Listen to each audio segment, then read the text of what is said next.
The Assembly will hear an address by His Excellency Alpha Condé, President of the Republic of Guinea. I request protocol to escort His Excellency.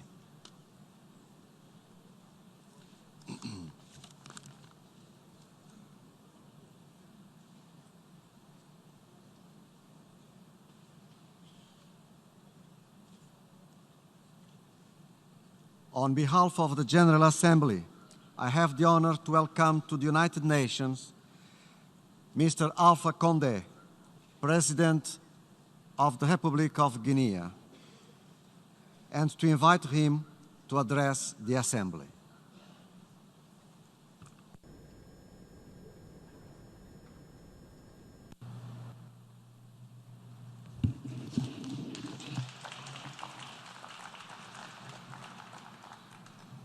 Monsieur le Président, President, Your Excellencies, ladies and gentlemen, heads of state and of government, Secretary General of the United Nations, ladies and gentlemen delegates, ladies and gentlemen. It is a great pleasure for me to preface my remarks by extending to Professor Tijani Mohamed Bande my warm and sincere congratulations upon his resounding election to the presidency of the 74th session of our General Assembly, and to take this opportunity to assure him of my full support to ensure that he has a successful mandate. And I would also like to take this opportunity to pay deserved tribute to Ms. Maria Fernanda Espinosa Garces for the remarkable work accomplished during her mandate, which will go down in history as a very successful presidency of the General Assembly. Her unflagging energy and her efficiency and effectiveness did honour to all women around the world. President, we live in a world full of challenges of all stripes: inequalities, armed conflict, terrorism and violent extremism, global warming, natural disasters, intolerance, and the migration phenomenon. A more just, more inclusive, and a world of greater solidarity has always been one of my dreams and aspirations, first as a young revolutionary student and later as a political activist, at a time where our aspiration for a better world was what we lived and breathed. I often hark back with nostalgia to that time where we put the human being, their future and their status at the heart and centre of our concerns. A sense of ethics and of moral order were vital in the system of the values that we upheld and championed at that time. Today, everything seems to have been stood on its head. We ask ourselves why and how we could have lost sight of our values to arrive at a world where we seem to have nothing but disdain for everything and disdain for everyone. The situation in which we find ourselves today is a reflection of that transformation. When we see how we treat our fellow men, whether they be migrants, ethnic minorities, or religious minorities, we ask ourselves whether we have taken leave of our senses. Let us not forget that our time on this earth is fleeting, and that our mission and duty is to protect and respect our neighbour and to preserve this earth which we have borrowed from our ancestors and which we have to hand over in our turn to future generations. We must get back to basics, back to our core values. An absolutely perfect world is perhaps a pipe dream, but if each and every one of us took a step, made a gesture with the goal of improving the conditions of well-being of our fellow humankind, of our brothers and sisters, a better world is possible. For my part, I have tried to make my modest contribution throughout my life, but particularly since my election to the presidency of my country. Throughout my life, it has been my ambition to tangibly contribute to a more just Guinea, where each citizen, irrespective of their background or their social status, could flourish in a healthy environment. The first years were a struggle. The coffers of the state were empty, and our country found no sympathetic ear nor credibility in the IMF, the World Bank, or the international organizations. We had to take up our pilgrim staff and expend ourselves and our energy on negotiating and convincing. We succeeded in cancelling the debt, and we succeeded in making the necessary reforms. We had, for example, to release some 4,000 officers from the armed forces into early retirement. Difficult choices had to be made. We had to chart our course for our country even as Ebola emerged to ravage our nation. We lived through a very difficult period, which we overcame thanks to the sense of responsibility and collaboration of all Guineans, my fellow citizens, to whom today I pay tribute. This is a great people, believe me, who've always known how to pick themselves up after every tribulation. President, restoring investor faith in Guinea was an arduous task, but today we are seeing a strong growth in private investment in Guinea, and that across all sectors. In terms of the fight against poverty, the government of Guinea set up the National Agency for the Financing of Local Collectivities and the National Agency for Social and Economic Inclusion that have acted as channels for a fairer distribution of wealth. In particular, we have moved to allocate 15% of mining income to local collectivities, and we've also taken steps to ensure direct cash transfers to vulnerable populations in the most remote areas of the country. Having dedicated my mandate to young people and to women, their participation in the decision-making process is at the heart of the actions of the government that I lead.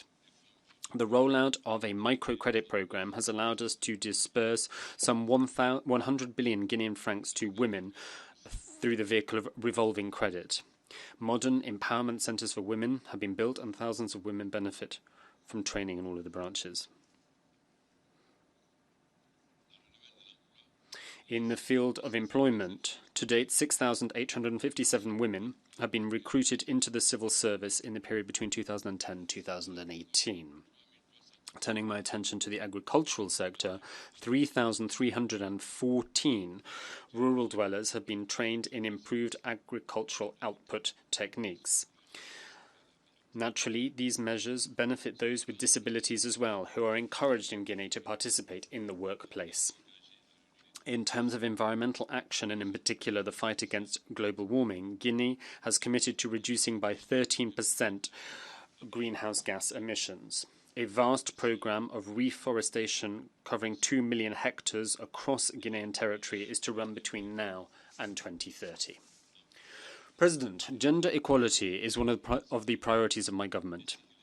In addition to ensuring gender equality in the school and university bodies, as well as taking steps to eliminate early marriage and other discriminatory practices, I would like particularly to highlight the projects that we have pursued that have allowed for economic self-sufficiency for women, as well as programs to keep girls in school and open up to them options in STEM education. To combat unemployment, we have rolled out public-private partnership programs targeting in particular young people and women, which have disbursed thus far $140 million worth of investment. But we do not intend to rest on our laurels. We will considerably increase the amount we've invested in these programs on these tracks. President, it has been possible to launch several projects in the field of infrastructure which have completely changed the face of Guinea.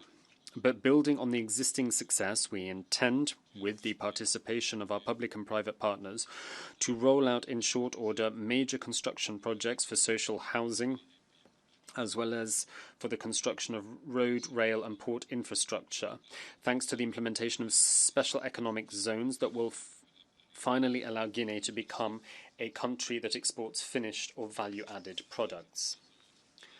President, at COP21, the African Initiative for Renewable Energies AIR was launched, and then, under my later chairmanship of the African Union, a firm commitment was made by all African countries to make this initiative a model to be followed whenever Africa was speaking with one voice, and an administration council for the AIR was set up.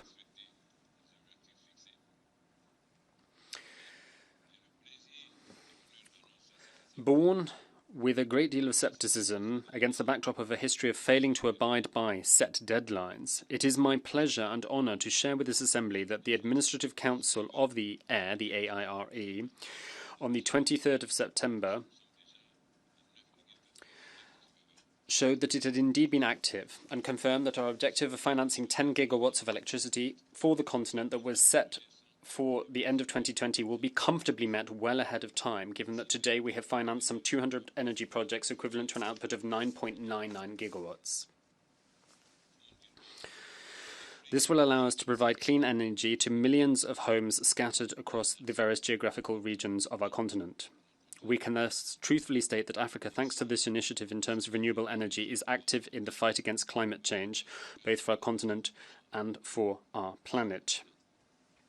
positioning us better to participate in the trade networks of the world. President, 2/3 of Africans have no access to electricity, and I launch before you all an appeal to encourage and solicit involvement by public and private partners from around the world to invest in the renewable energy sector in Africa. This will allow our continent to make more efficient and effective use of its resources, thus making for a better life and a brighter future for our young people, so that they may finally see emigration as a choice and not as their only option. When Africa wins, the whole world wins, because Africa is the future of the world. Thank you very much.